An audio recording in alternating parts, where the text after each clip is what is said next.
India is a land of farmers. But our farmers are in distress today. Drought, loss of fertility, and low productivity have adversely affected their livelihood. How will the country prosper when its farmers are not happy? BJS has taken the initiative. To tackle the drought and its related problems, it was necessary to take quick and calculated action to restore the water structures and make the water-stressed districts of Maharashtra and Karnataka become water sufficient. To expeditiously improve the socio-economic status, Niti Aayog listed 117 districts from across 28 states. Out of those, BJS selected the worst drought-hit districts from the state of Maharashtra and Karnataka. Both the state governments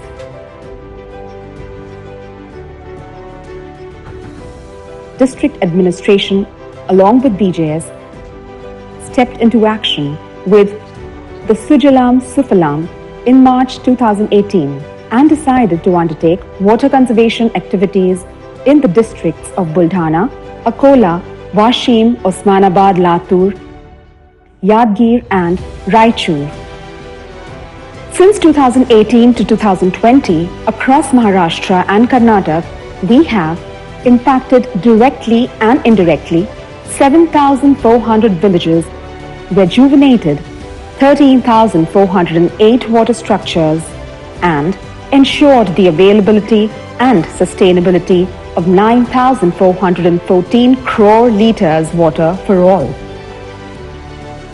Even when the world was brought to a standstill by the COVID-19 crisis in March 2020, the government of Maharashtra and Karnataka, the district administrations, and Bharatiya Jain Sanghatna along with their supporters, Tata Trusts, Inam Group, DSP, Tata Technologies, SKD RDP, and Shilpa Foundation consistently worked towards the creation of awareness and water conservation structures which would help in reducing the drought effects in the drought-stricken districts.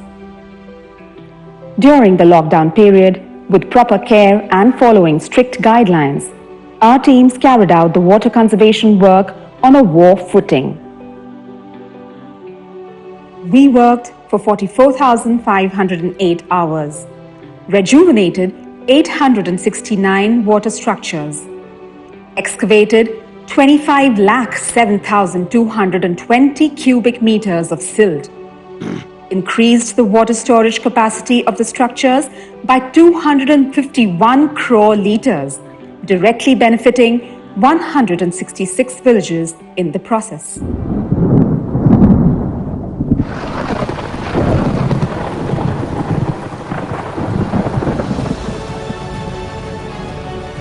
With an adequate amount of rainfall received, the desilted water structures started brimming with water, quenching the thirst of the parched land and filling the hearts of the farmers and animals with immense joy.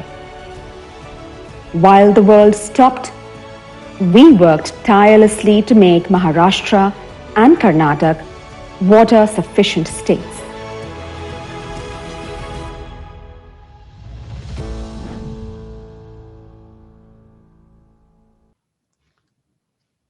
आप सबने ये छोटी सी film को देखा। ये कुछ भी नहीं है, जस्ट एक आपको फिगर बताने थे, इसके लिए क्रिएट की गई 2-3 दिन में तैयार की गई फिल्म है। अगर आप इसके डेप्थ में जाएंगे तो आपको पता चलेगा कि एक ऑर्गेनाइजेशन 2013 में एक प्रयोग करती है और धीरे धीरे उसको स्केल करने की कोशिश करती है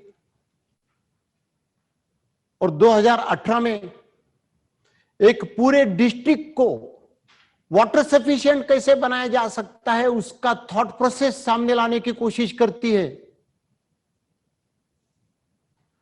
ये जो महत्वपूर्ण बात है कि एक ऑर्गेनाइजेशन इस तरीके से पूरे डिस्ट्रिक्ट को वाटर सफिशिएंट बनाने की कोशिश करती है, इस भारत देश की सबसे बड़ी संस्था टाटा ट्रस्ट ने 134 अर्थ मूविंग मशीन परचेस करके बीजेएस को हैंड ओवर किए। ये कितनी बड़ी बात है, ये कितना बड़ा विश्वास है।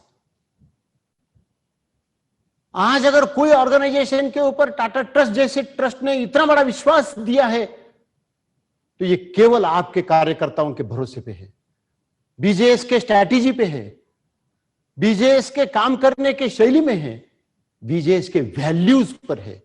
बीजेएस ये संस्था अपने वैल्यूज के ऊपर टिकी हुई है और जो टाटा ट्रस्ट ने सपोर्ट किया उसके बाद में उसको आदरणीय मुकेश अंबानी जी ने सपोर्ट किया, आदरणीय एचडीएफसी के दीपक पारेख जी ने सपोर्ट किया, हमारे वल्लभ भाई जी ने काफी सारा सपोर्ट कई सालों से कर रहे हैं और हमारे अभय जी फिरोदिया जी ना केवल कोरोना में, आपके लिए जानकारी के लिए बताना चाहता हूं कि वो वाटर में भी उन्होंने काफी सारा सपोर्ट किया है और कर रहे हैं। तो इस तरीके से ये सभी लोग, ये हाउसेस अगर इस तरीके से काम के पीछे लगे तो बीजेएस को इस देश में परिवर्तन लाने के लिए कोई रोक नहीं सकता है। बीजेएस में वो पोटेंशियल है कि हम इस तरीके से काम करते रहेंगे। आज महाराष्ट्र के 5 डिस्ट्रिक्ट, कर्नाटका के 2 डिस्ट्रिक्ट, 7 डिस्ट्रिक्ट को वाटर सफिशिएंट बनाने का जिम्मेवारी और रिस्पॉन्सिबिलिटी हम हमारे कंधों के ऊपर लेकर चल रहे हैं, जिसमें से बुल्ढाना डिस्ट्रिक्ट आने वाले 6 महीने में हम लोगों को इस बात की खुशी है कि हमारे फार्मर्स हमारे कार्य की वजह से खुश है, खुशहाली में है। आज ये सारे प्रोग्राम जो चल रहे हैं, चाहे वो कोरोना का हो, चाहे वो मूल्यवर्धन का हो, चाहे वो कोरोना के एजुकेशन का हो, चाहे वो वाटर का हो, ये सारे कार्यक्रमों से जो बेनिफिशियरीज है, जिनको बेनिफिट मिल रहा है, ऐसे करोड़ों लोगों का आशीर्वाद हमें मिलना, इससे दूसरा बड़ा कौन सा धर्म हो सकता है। भगवान महावीर को भी ये पूरे बीजेएस के, हमारी फलटन, पूरे जैन समाज के, देश भर के लोग जिस तरीके से काम कर रहे हैं, आज भी जिस तरीके से आप हर जगह से इस अभियान में ज्वाइन हो रहे हो, अलग अलग गांव से 100-100, 50-50 के तादाद में अपने अपनी जगह से या ऑनलाइन अधिवेशन में ज्वाइन हो रहे हो। यह ऑनलाइन अधिवेशन भी अपने आप में एक अनोखी बात है। इस तरीके से अंदर आना, इस तरीके से पूरे देश में इस कार्य को लेके जाना, ये कोई तो भी अपने जैन समाज के माध्यम से इस देश में बड़ा काम होने का समय अभी आ चुका है। मैंने कर्नाटका में भी विजिट किए, महाराष्ट्र में भी विजिट किए, केंद्र शासन ने इसकी दखल ली। कर्नाटका के यादगिर डिस्ट्रिक्ट को नीति आयोग ने सबसे पहला अवार्ड दिया पानी में, जो बीजेएस की वजह से वहां पानी का काम किया गया। हमको नीति आयोग ने बुलाया, नीति आयोग ने हमको लेकर, खुद नीति आयोग के वही सीईओ अमिताभ कांत हमको लेकर गए, वो हमको लेकर गए उत्तर प्रदेश के मुख्यमंत्री के पास, झारखंड के मुख्यमंत्री जी के पास, और ये सारी योजनाओं को किस तरीके से हम इंप्लीमेंट कर सकते हैं, इसके लिए बातचीत शुरू है। ये कितनी बड़ी बात है अपने आप में। नीति आयोग के वाइस चेयरमैन खुद मेरे साथ कर्नाटका में आए और कर्नाटका में उन्होंने एमओयू स्टेज पर से साइन किया लोगों के सामने। तो भाइयों, ये सब बीजेएस के लिए, कार्यकर्ताओं के लिए इतने फील्ड पर एट ए टाइम काम करना, प्रोफेशनलिज्म से काम करना, सही ढंग से काम करना और वैल्यूज के साथ काम करना, ये बीजेएस का वैशिष्ट्य है। इसलिए बीजेएस यहां से आगे के काल में काफी अच्छे तरीके से कार्य कर सकती है। ये हुई पानी की बात। अब नेक्स्ट मैं आपसे बात करना चाहता था कि पानी के बाद में एक पानी में कितना काम हुआ, उसके जस्ट एक झलक आपके सामने 1 मिनट में देता हूं और आगे के सब्जेक्ट पर चला जाता हूं। पानी में कितना काम हुआ। नेक्स्ट, ये पानी में 2013 से 16 तक 3 डिस्ट्रिक्ट में 29 तालुकाओं में काम किया गया, ब्लॉक्स में काम किया गया। 17-18 में 24 डिस्ट्रिक्ट्स में 75 तालुकाओं में 4000 गांवों में काम किया गया, और 18 से 20 में केवल अभी हम डिस्ट्रिक्ट लेवल का मॉडल लेके आए हैं, तो महाराष्ट्र के 5 और कर्नाटका के 2, 7 डिस्ट्रिक्ट के 62 तालुकाओं में 7,400 विलेजेस में आज पानी का काम बीजेएस के माध्यम से शुरू है। नेक्स्ट, इसके बाद ये पूरे कर्नाटका और महाराष्ट्र में किए हुए काम का 2 स्टेट में कितने डिस्ट्रिक्ट्स में, कितने ब्लॉक्स में, 7,400 विलेजेस में और 13,000 स्ट्रक्चर्स में काम किया गया है। ये जो काम किया गया है इसमें 13,525 स्ट्रक्चर्स में काम किया गया। इसमें 961 लाख क्यूबिक मीटर काम किया गया। बहुत बड़ा काम इस माध्यम से हुआ और उतनी कैपेसिटी बढ़ी जो आपको बता रहे हैं। और जो 1,92,000 किसानों के एकर्स लैंड पर सिल्ट दिया गया, ये कितनी बड़ी बात है। कितने परिवारों को इससे लाभ मिला होगा, कितने परिवारों ने, जब हम देहातों में जब जाते हैं तो पता चलता है कि लोग किस तरीके से हमारे पास देखते हैं। हमारे कार्यकर्ता जब देहात में जाते हैं तब उनको किस तरीके से लोग, फार्मर्स लोग किस तरीके से मिलते हैं और ग्रीड करते हैं, ये देखने जैसी बात है। नेक्स्ट, ये इस तरीके के स्ट्रक्चर्स के ऊपर काम हो रहे हैं, ज्यादा मैं बताने समय नहीं लेना चाहूंगा। नेक्स्ट, ये बिफोर और आफ्टर इस तरीके से काम किया जा रहा है। नेक्स्ट, ये काम करने में बहुत सारे लोगों ने, कार्यकर्ताओं ने, एनजीओज ने सपोर्ट बीजेएस को किया है। हमारे सभी फंडर्स को मैं पुनश्च एक बार धन्यवाद देना चाहता हूं कि इस तरीके से आपने सामने आकर इस तरीके से आप सपोर्ट कर रहे हैं। हम आपको एक ही बात कहना चाहेंगे कि जिस लगन से, जिस डिवोशन से, जिस इंटीग्रिटी के साथ बीजेएस ये काम को निभा रही है, हम आप सब फंडर्स से वादा करते हैं कि हम ये चेंज लाके रहेंगे और इसके लिए लगातार मेहनत करते रहेंगे। ये मैं आपको इस अधिवेशन के माध्यम से कहना चाहता हूं। नेक्स्ट, अब मैं आगे क्या चाहता हूं। सबसे पहले तो एक पॉइंट है, एक मेन इश्यू है जो मैं चाहता हूं कि ये जो कैपेसिटी और कैपेबिलिटी थोड़ी थोड़ी बढ़ रही है, जो ये धीरे धीरे बीजेएस की कॉम्पिटेंसी बढ़ रही है। तो हमने पानी का काम एक गांव में किया, अभी डिस्ट्रिक्ट हाथ में ले रहे, मूल्यवर्धन का काम पूरे स्टेट में कर रहे।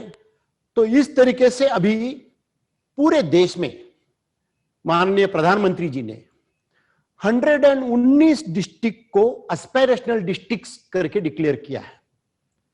एस्पायरेशनल डिस्ट्रिक्ट्स यानी जो देश में डिस्ट्रिक्ट्स है उसमें से 119 डिस्ट्रिक्ट्स ये काफी पीछे है, पिछड़े हुए हैं। वहां काफी सारी बातें होना जरूरी है, या वहां गैप्स है या प्रॉब्लम्स है।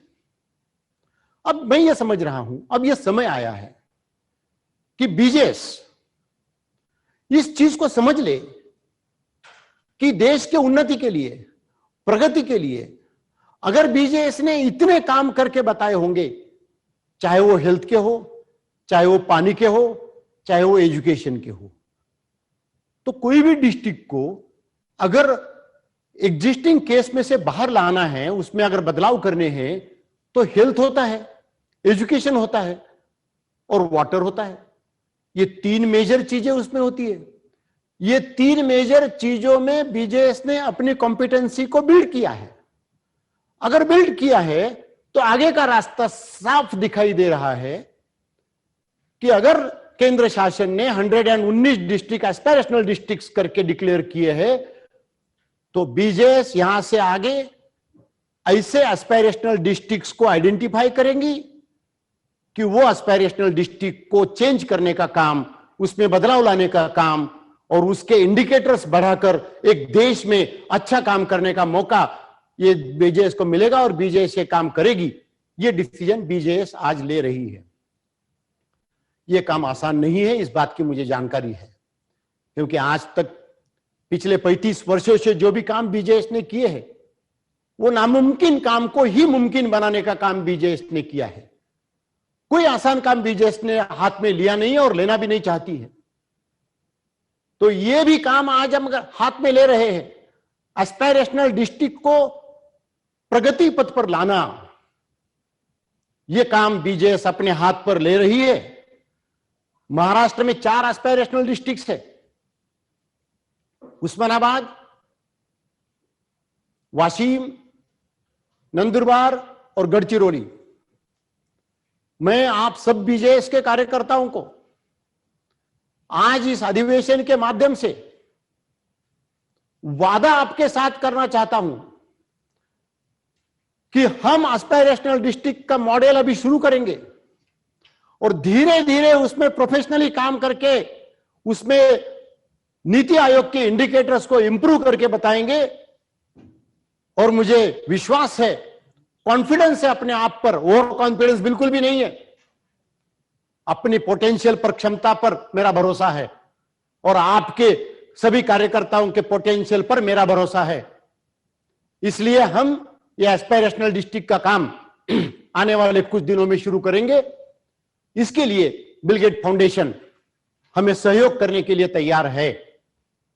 हो सकता है भगवान की क्या कृपा है पता नहीं, लेकिन इस देश में एक बड़े परिवर्तन का काम करना और एस्पायरेशनल डिस्ट्रिक्ट में अगर हम इतना बड़ा कुछ काम कर सके तो रियल भगवान महावीर के जो सिद्धांत है, जो सीख है, जो हमें धर्म सिखाता है, वो धर्म होता क्या है?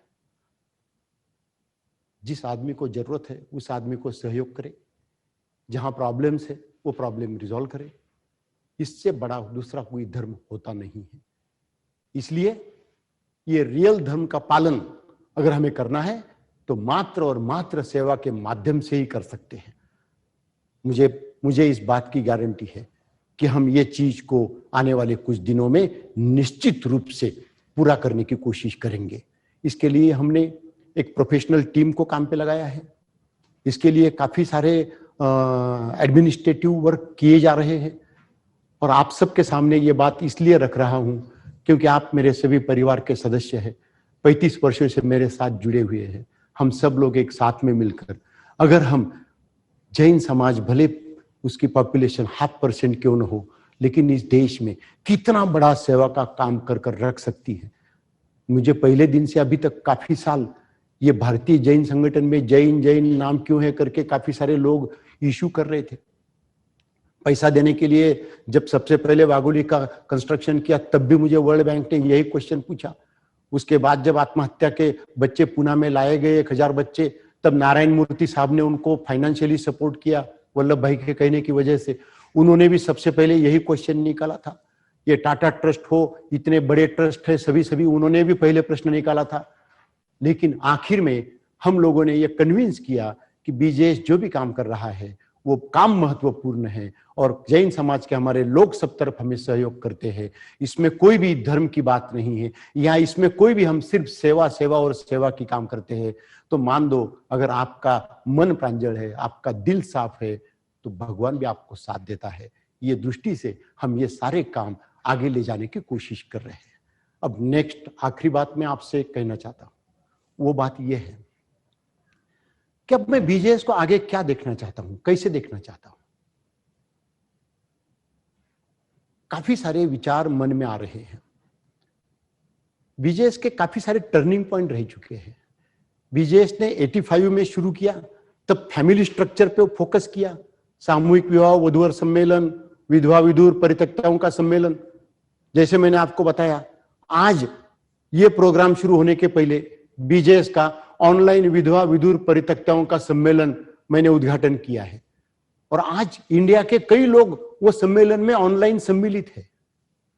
तो बीजेएस ने पहले 85 से लेके 93 तक इस चीज के ऊपर फोकस किया। मैंने खुद महाराष्ट्र की पदयात्रा की, पैदल घुमा, सभी जाति धर्म को भी ये प्रोग्राम दिए, कोई एक समाज के लिए नहीं है। आज सामूहिक विवाह की संकल्पना पूरे देश ने अपनाई है, गवर्नमेंट ने अपनाई है। वधूवर परिचय सम्मेलन सब समाजों ने अपनाए, आज भी हम कर रहे हैं और अच्छे तरीके से कर रहे हैं। समय अनुसार उसमें बदलाव करके आगे बढ़ रहे हैं। जैसे ये फैमिली स्ट्रक्चर में काम किया तो 93 में उसको एक पड़ाव आया, टर्निंग पॉइंट आया, जिसमें हमने डिजास्टर मैनेजमेंट में शुरुआत की। डिजास्टर मैनेजमेंट में शुरुआत करते समय फैमिली स्ट्रक्चर के काम वैसे ही चालू रखे। पूरे कंट्री, भारत के लोकसभा को भारतीय जैन संगठन का अभिनंदन ऑन रिकॉर्ड करना पड़ा। यहां तक का काम अगर भारतीय जैन संगठन ने डिजास्टर मैनेजमेंट में अचीव किया हुआ है, मैं ये समझता हूं कि हमारे सबके लिए ये गौरव की बात है। वैसे ही 2002 में जैसे हमने federation of Jain educational institutions को बनाया, उसका अधिवेशन जलगांव में लिया, तब हमने एजुकेशन फील्ड में शुरुआत की। एजुकेशन फील्ड में शुरुआत करने के बाद महाराष्ट्र की, भारत की जैन समाज की 2500 संस्थाओं में किस तरह से हम एजुकेशनल प्रोग्राम बना सकते हैं, इस देश की प्राथमिक स्कूल, प्राइमरी स्कूल का क्वालिटी इंप्रूवमेंट करना, उसमें चेंज लाना, बदलाव लाना, पेडागोजी में बदलना, जो काम स्वातंत्र्य के बाद अभी तक जो हुआ नहीं है उसको करने के लिए प्रयास करना, यह काम बीजेएस लगातार करती आ रही है। और यह काम बीजेएस के साथ साथ एसएमएफ को स्थापन करना पड़ा कुछ लीगल रीजंस की वजह से, और फिर हमने एसएमएफ के माध्यम से पूरे भारतवर्ष के स्कूल में काम करना शुरू किया, तो एजुकेशन में काम करना शुरू किया। तो अभी एजुकेशन में भी काम काफी अच्छे तरीके से शुरू है। डिजास्टर मैनेजमेंट का काम भी, तीनों जगह पर अपने काम इंडिया लेवल में पीक पर हो चुके हैं। जब इतना एक्सपीरियंस आता है तो अभी आगे क्या करना, उसके बारे में यह चौथा बीजेएस का टर्निंग पॉइंट है और पड़ाव है। ये चौथे पड़ाव में, ये कोरोना काल में, कोरोना ने इस देश को काफी कुछ लर्निंग दिया है, बहुत सिखाया है। नुकसान सबका हुआ है, लेकिन कोरोना ने लर्निंग बहुत दिया है। मैंने क्या लर्निंग लिया है कोरोना से? मैंने ये लर्निंग लिया है कि मुझे समय मिला काफी, भले ही काम हमने काफी किया, भले मैं घूमता था सब तरफ मैं घूमता था।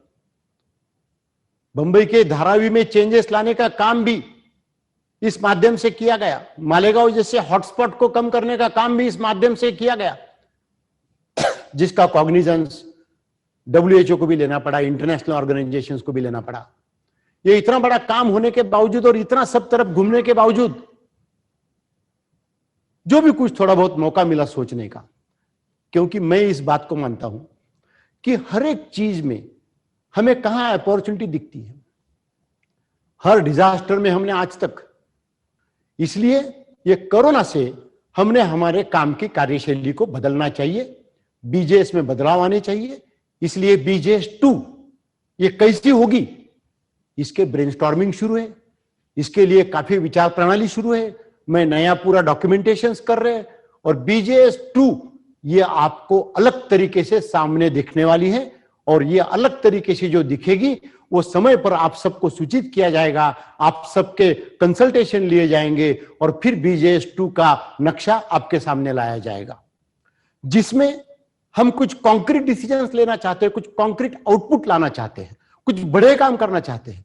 और यह काम करने के लिए जो भी हमें करना पड़ेगा, हेड ऑफिस के माध्यम से, प्रोफेशनलिज्म के माध्यम से, रिसर्च के माध्यम से, वो सारी चीजें हम करेंगे।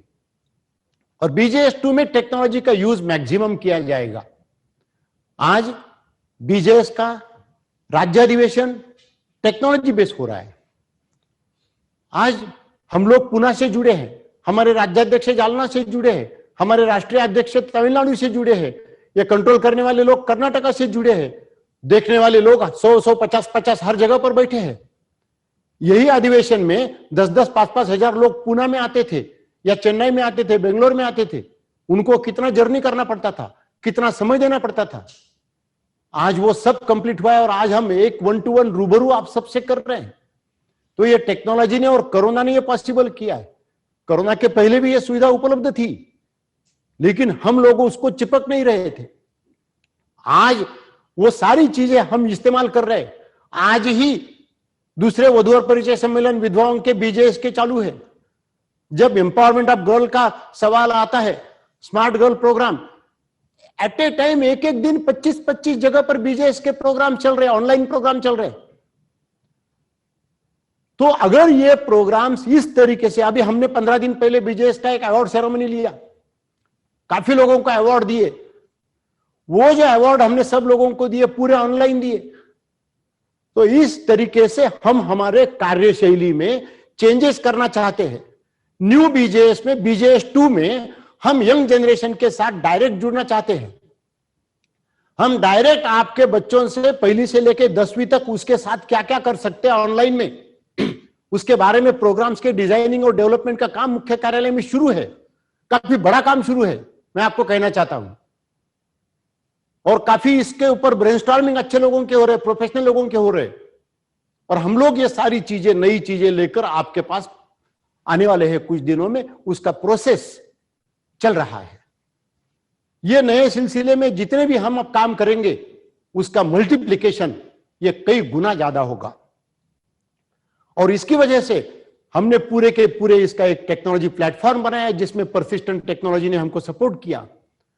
आज हम कोई भी प्रोग्राम रहेगा तो टेक्नोलॉजी बेस होता है, पूरे रिपोर्टिंग आते हैं, पूरे फॉर्मेट होते हैं, पूरे डैशबोर्ड आते हैं, एवरीडे डैशबोर्ड शेयर करते हैं, पूरे बेनिफिशियरीज को मैप किया जाता है, ट्रैक किया जाता है। ये जो बीजेएस के अंदर बात चल रही है, ये बीजेएस की सबसे इंपॉर्टेंट और अहम बात, ये हमारा बेस है, ये फाउंडेशन है। बीजेएस का एक बेस है, एक फाउंडेशन है।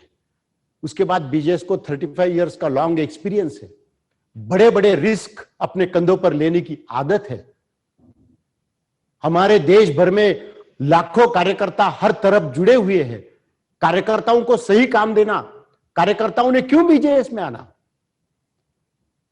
अगर किसी को यहां से आगे स्टेट प्रेसिडेंट बनना है तो आपके स्टेट के 2 या 3 जो भी एस्पिरेशनल डिस्ट्रिक्ट है उसको चेंज करने का आपको ओनरशिप दिया जाता है। ये पानी के काम हो, कोरोना जैसे कोई भी महामारी हो या कोई दुष्काल हो, जो भी कुछ हो, एजुकेशन का काम हो, ये सब काम करते करते हमारे कम्युनिटी के भी काम, जो मैरिजेस के हैं, जो मैच मेकिंग के हैं, जो बच्चों के हैं, वो भी सारे काम हमको करना। ये मल्टीफोल्ड कामें जो इस ऑर्गेनाइजेशन से समाज के साथ जुड़ेंगे तो समाज के लिए निश्चित रूप से ये एक बहुत बड़ी बात होगी। उसके साथ साथ हम काफी लोगों के साथ जुड़ रहे हैं। मुझे आश्चर्य हो रहा है कि हमारे सहयोगी आदरणीय भाई अमित चंद्रा जी जो हमारे साथ ज्वाइन हुए हैं, ईटीसी फाउंडेशन करके इतना बड़ा काम वो कर रहे हैं। वो हर साल महाराष्ट्र में सूखा को निपटने के लिए करीबन 100 करोड़ रुपीस का चंदा इकट्ठा करके सब कारपोरेट से लेके खुद होके टेक्नोलॉजी प्लेटफॉर्म बना के एनजीओ को आइडेंटिफाई करके उनके माध्यम से काम करवा के लेते हैं। तो इतनी बड़ी बड़ी हस्तियां जैसे हमारे यहां अभय जी फिरोदिया ज्वाइन हुए हैं, आज कितना बड़ा दिल है उनका और कितना बड़ा काम कर रहे हैं। जैन समाज का वर्ल्ड में किधर भी नहीं इतना बड़ा म्यूजियम उनके माध्यम से खड़ा किया जा रहा है। मतलब उसकी कोई लिमिट नहीं, मैं उसके बारे में बयान नहीं करना चाहूंगा, वो उनका हक है। लेकिन हम लोगों को नाज है ऐसे हमारे साथियों पर कि जो हमारे समाज का गौरव बने हैं। आज वल्लभ भाई भंसाली जैसे लोग, आज भाई हेमेंद्र भाई कोठारी जो डीएसपी इन्वेस्टमेंट्स करके है, कोठारी जी हमें काफी सहयोग कर रहे हैं। आज ये सब लोग जो जुड़े हैं, ये सबके साथ पार्टनरशिप करने का मौका हमको मिलता है। आज ही सवेरे मुझे हमारे जीतो के गणपत भाई जी का फोन था, वो भी इसमें ज्वाइन आज होने के लिए होने वाले हैं। ऐसे इस तरीके से सभी लोगों को साथ लेकर, सभी लोगों को एक तरफ से कार्यकर्ता, दूसरी तरफ से प्रोफेशनलिज्म, कॉम्पिटेंसीज, तीसरी तरफ से हमारे फंडर्स, हमारे कम्युनिटी के सभी लोगों का एक अलग अलग तरीके से हैंडल करके एक नया काम किस तरीके से कर सकते हैं, देश का काम किस तरीके से कर सकते हैं, इम्पॉसिबल काम को पॉसिबल बनाने का काम किस तरीके से कर सकते हैं। स्केल ये इस कंट्री का सबसे बड़ा चैलेंज है। स्किल, स्केल और स्पीड, ये हमारी 3 बहुत महत्वपूर्ण बातें हैं। और अगर हमारे पास स्किल से काम करने के और अगर हमारे पास स्पीड है तो हम स्केल कर सकते हैं। बीजेएस में स्किल भी है, स्केल भी है, स्पीड भी है और सभी तरीके से बीजेएस सज्ज है। भाइयों, इतने साल आपने मेहनत की, 35 इयर्स हो गए। अगर आने वाले 2-5 साल में अगर हम कुछ बड़ा काम करके बाहर नहीं निकलेंगे तो वापिस इस तरह का ऑर्गेनाइजेशन होगा नहीं होगा मुझे पता नहीं। इतनी डिवोशन वाले लोग साथ में आएंगे नहीं आएंगे मुझे पता नहीं। लेकिन मैं इतना जरूर जानता हूं कि आपकी मेहनत व्यर्थ नहीं होगी। हम देश का बड़ा काम करेंगे। इस देश में बड़ा परिवर्तन लाने की इच्छा और क्षमता हमारे सब लोगों में है, ऐसा मुझे विश्वास है। हमारा कॉन्शियस क्लियर होना चाहिए, ईमानदारी से काम होना चाहिए। हर काम पॉसिबल हो सकता है। मुझे इस बात की गारंटी है कि हम सब लोग मिलकर एक होकर आगे बढ़ के काफी अच्छे तरीके से बड़ा काम करने की कोशिश हम जरूर करेंगे, क्योंकि आप सबका सहयोग है। कितने बड़े प्रॉब्लम्स आते हैं ऐसे ऑर्गेनाइजेशन चलाने में। कई ऑर्गेनाइजेशंस मैंने देखी है, लेकिन बीजेएस का एक अपना वैशिष्ट्य है। हजारों और लाखों कार्यकर्ता एक टेलीफोन पर एक रात में कुछ भी काम करने के लिए तैयार होते हैं। कहां से ऐसे लोगों को मिलेंगे? कहां से ऐसा काम लोग कर पाएंगे? कहां इतना बड़ा विश्वास लोगों का होगा? यह तो कोई पिछले जन्म की पुण्य ही है आपकी, हमारी सब लोगों की, कि हमको ये ऐसे काम करने के मौके मिल रहे हैं। और मुझे विश्वास है, मैं भगवान महावीर से प्रार्थना करना चाहता हूं कि हम लोगों को ये ताकत दे, ये क्षमता दे, ये पोटेंशियल दे कि अगर जैन धर्म में इतनी अच्छी बातें हैं, अगर जैन धर्म इतना अच्छा है, तो हम 1% लोग इस देश में बदलाव लाने के लिए सबसे आगे आ सकते हैं। ये ताकत हमारे पूरे जैन समाज को दे, हमारे कार्यकर्ताओं को दे, हमारे बड़े व्यवसायिक कॉर्पोरेट लोगों को दे, हमारे फंडर्स को दे, हम सब लोगों को दे। ऐसी मैं भगवान महावीर के चरणों में प्रार्थना करते हुए, मेरा जो काफी लंबा का सेशन आपके साथ चला, मैं समय पर उसको खत्म करना चाहता हूं, ताकि हमारे जो हम जिसको फेलिसिटेट करने वाले हैं, हमारे काफी महत्वपूर्ण लोग जिनको हम फेलिसिटेट करने वाले हैं, वो अभी हमारे साथ फेलिसिटेशन का प्रोग्राम चलेगा। मैं पुनश्च एक बार हम लोगों को जो सहयोग किया हुआ है, वो सभी सहयोग करने वाले लोगों को ये आश्वासन देना चाहता हूं कि आपने जो विश्वास हम पे बताया है, हम विश्वास के पात्र होंगे। आपको एक भी वक्त उंगली उठाने का नहीं मिलेगा, ये मेरी आपको गारंटी है। हम काम पूरी ईमानदारी से करेंगे और हम यहां से आगे बदलाव का रास्ता खोज रहे हैं। हम इस देश में बदलाव लाने तक पहुंचेंगे, ये मैं आपको आश्वासन देना चाहता हूं।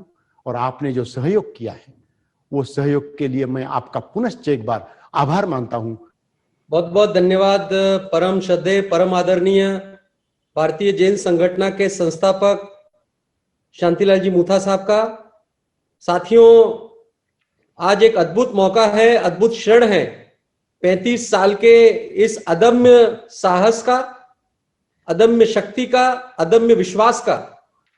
यदि मैं ऐसा कहूं तो ये सहयोग का अधिवेशन है, ये विश्वास का अधिवेशन है, ये संकल्प शक्ति का अधिवेशन है।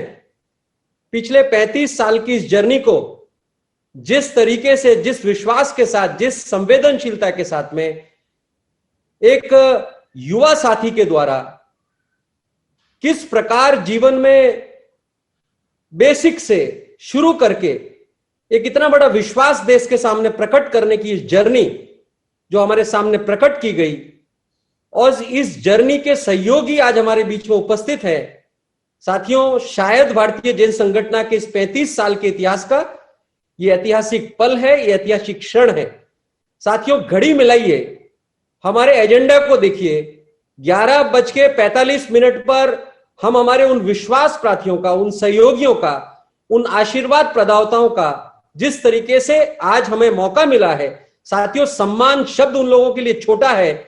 हृदय का रोम रोम, हृदय का कण कण उन सारे सहयोगियों के प्रति उनके चरण स्पर्श करते हुए पूरे भारतीय जैन संगठन परिवार की तरफ से, शांतिलाल जी मूथा परिवार की तरफ से, भारतीय जैन संगठन परिवार की तरफ से, हर एक कार्यकर्ता की तरफ से आज खूब खूब स्वागत करते हैं, खूब खूब अभिनंदन करते हैं।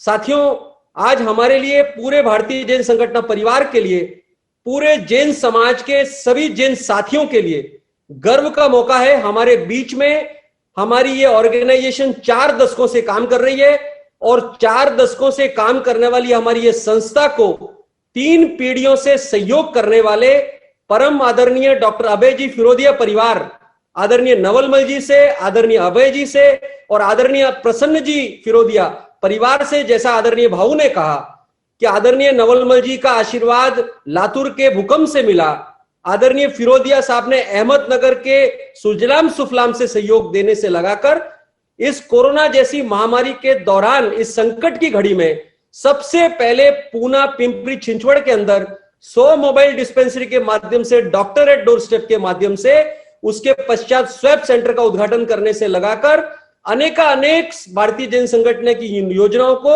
मूर्त रूप देने के लिए जिन्होंने आशीर्वाद दिया, मेरा परम निवेदन परम आदरणीय डॉक्टर अभय जी फिरोदिया से कि आपके वचनों से, आपके विचारों से हमें अनुग्रहित करें। परम आदरणीय अभय जी फिरोदिया साहब। भारतीय जैन संगठन के सभी मान्यवर कार्यकर्ताओं से, नेताओं से मेरा नमस्कार, अभिवादन। ये सौभाग्य है मेरा कि आज मुझे आपने कुछ दो शब्द कहने के लिए यहाँ बुलाया है।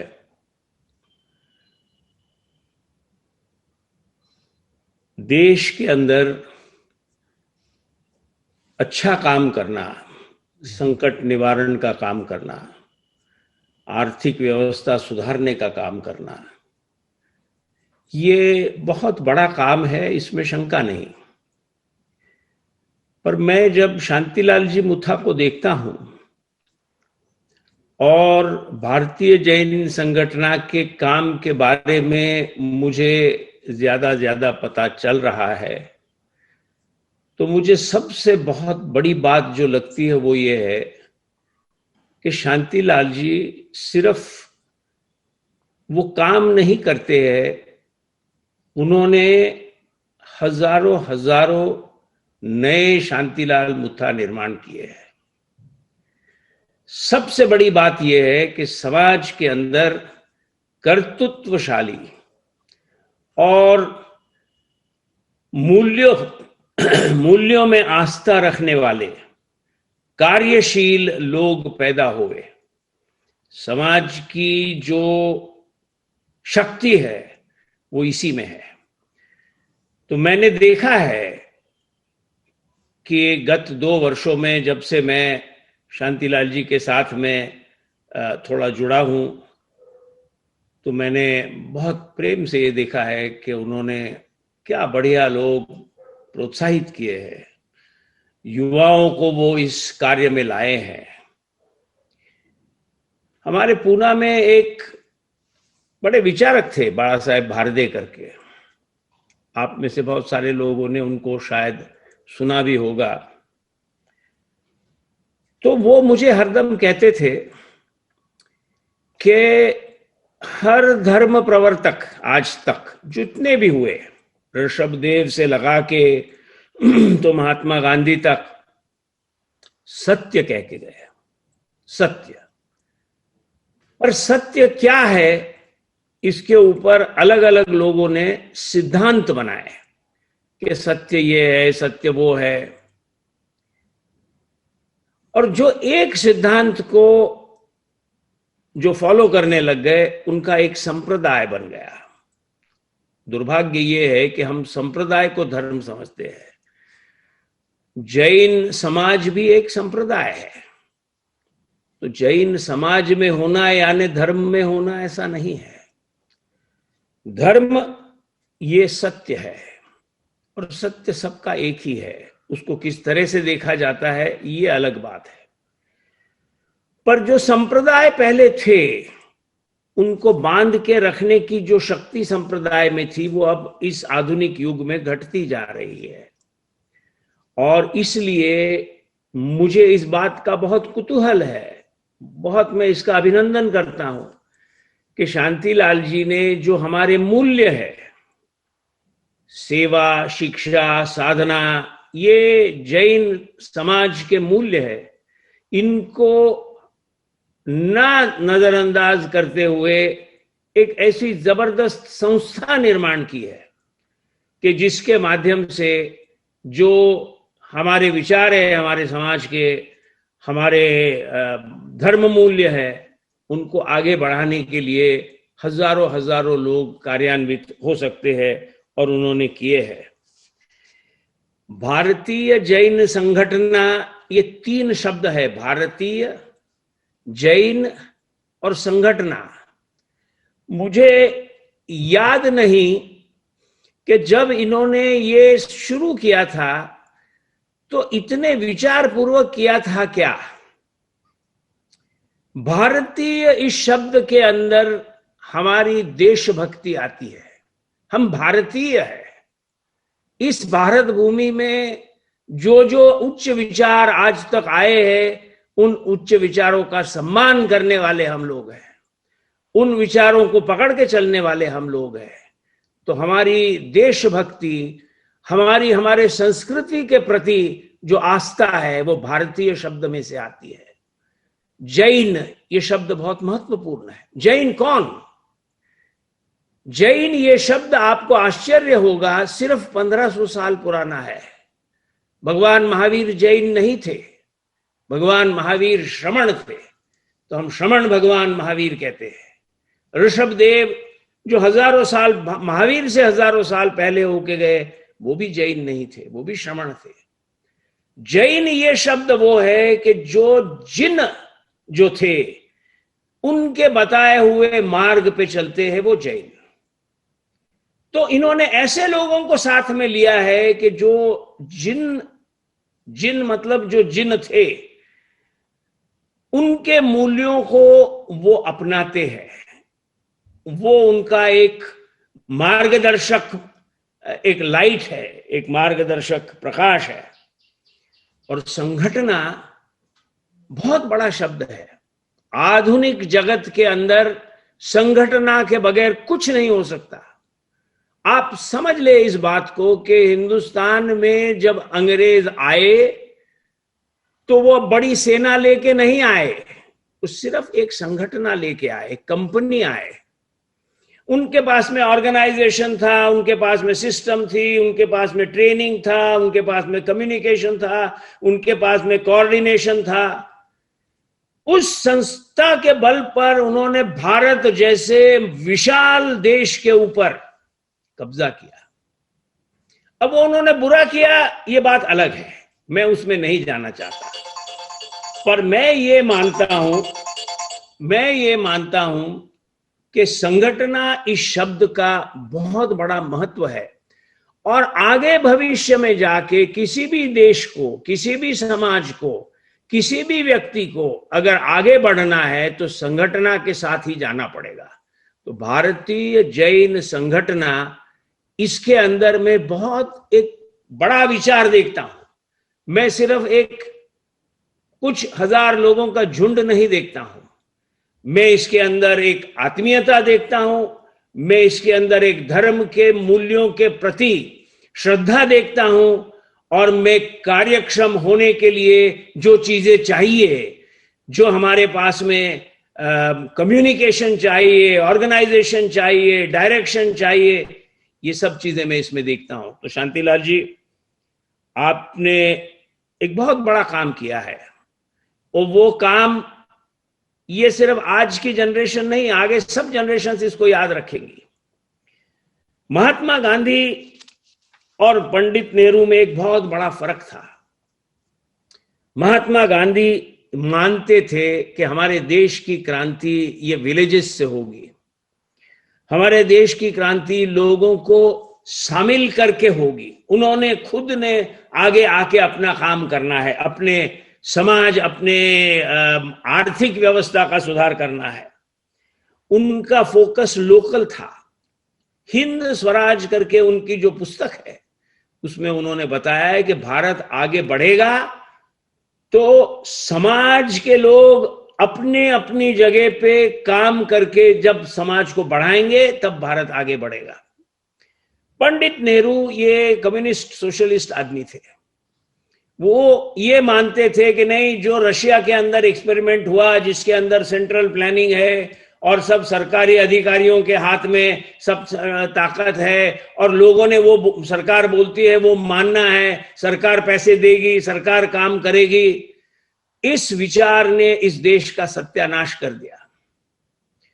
और आज जाके बहुत सारे लोगों को इस बात का एहसास होता है, ये बात समझ में आती है कि वो बहुत बड़ी गलती थी। लोग ही खुद का उद्धार कर सकते हैं।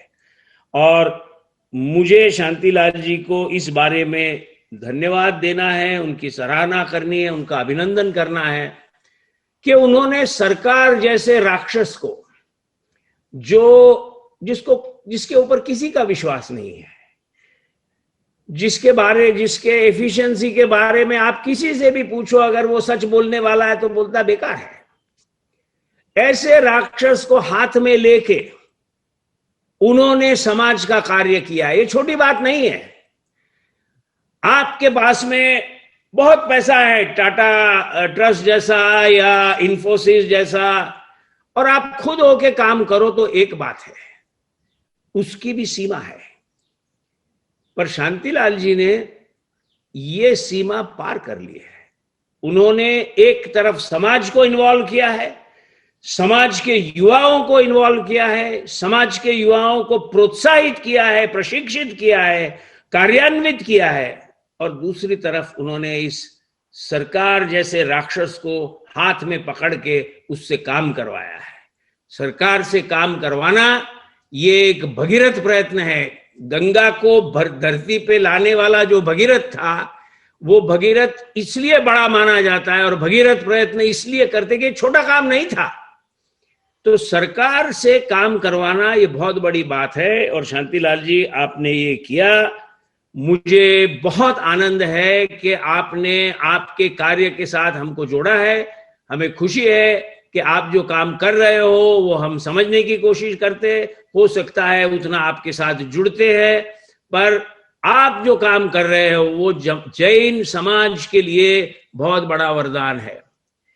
आखिरी बात कह के मैं अपना छोटा सा भाषण खत्म करूंगा।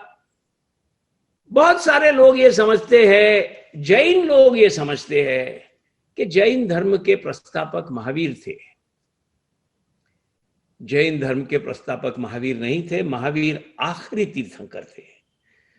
जो जैन धर्म हम अहिंसा, सत्य, अस्तेय वगैरह समझते हैं, वो पार्श्वनाथ भगवान ने महावीर से 300 साल पहले कह दिया था। महावीर ने 2 बातें सिर्फ ऐड की, बहुत ही चमत्कारिक, अत्यंत प्रभावशाली बातें हैं।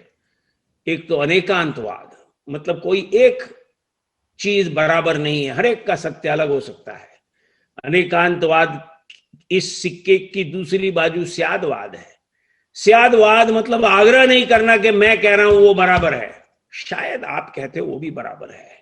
मेरे भाषा में, मेरे एक्सप्रेशन के अंदर एक प्रकार का मार्दव, मृदुता, शालीनता आनी चाहिए। तो मैं आपकी बात भी मान सकता हूं, और मैं कहता भी हूं तो बड़े सज्जनता से, प्रेम से कहता हूं। ये एक बात महावीर ने करी। और दूसरी बात, महावीर ने दुनिया का जो एक विचार है वो पर्यावरण की ओर खींचा। महावीर ये दुनिया के पहले एनवायरमेंटलिस्ट थे, और उन्होंने हम सबको ये सीख दी है कि वृक्ष है, पानी है, ये बहुत महत्वपूर्ण है, हर प्राणी महत्वपूर्ण है।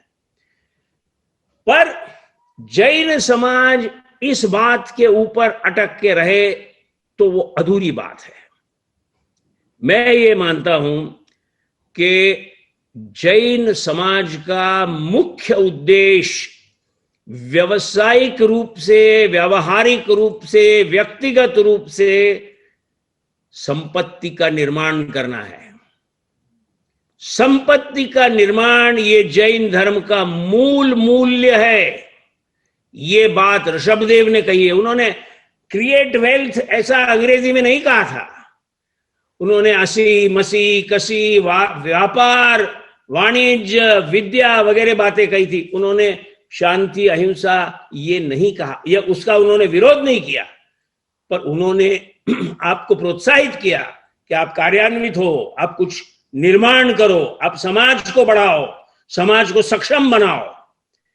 ये जो सीख है, ये सीख जैन समाज का बैकबोन है। मराठी में कहते तो आमचा कणा है। We are strong because we create wealth. पर वो जो हम वेल्थ क्रिएट करते हैं, जो वेल्थ हमारे पास में है, जो वेल्थ हम संजोग के रखते हैं, उस वेल्थ का हम सदुपयोग करते हैं।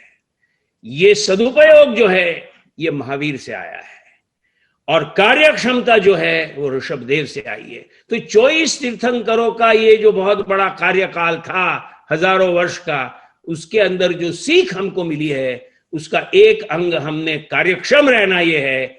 ये बात नॉर्मली कोई जैन साधु आपको बोलेगा नहीं, आपको सिर्फ अहिंसा वगैरह की वो बात कहेंगे। वो आपको श्रमण धर्म सिखलाते हैं।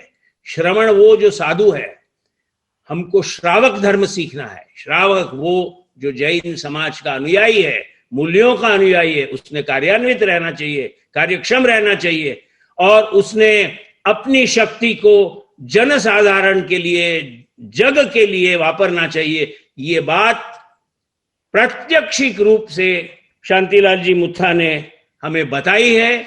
मुझे बहुत आनंद है कि इन मूल्यों से आज हमारे समाज के ऊपर जो असर हो रहा है और इन मूल्यों की वजह से हमारे समाज में नए नए शांतिलाल मुथा निर्माण हो रहे हैं, इसके लिए हम उनको धन्यवाद दे उतना कम है। नमस्कार। बहुत बहुत धन्यवाद आदरणीय अभय जी फिरोदिया। मेरा निवेदन आदरणीय शांतिलाल जी मुथा साहब से कि हम अभय जी फिरोदिया साहब का अभिनंदन, स्वागत और फेलिसिटेशन करें।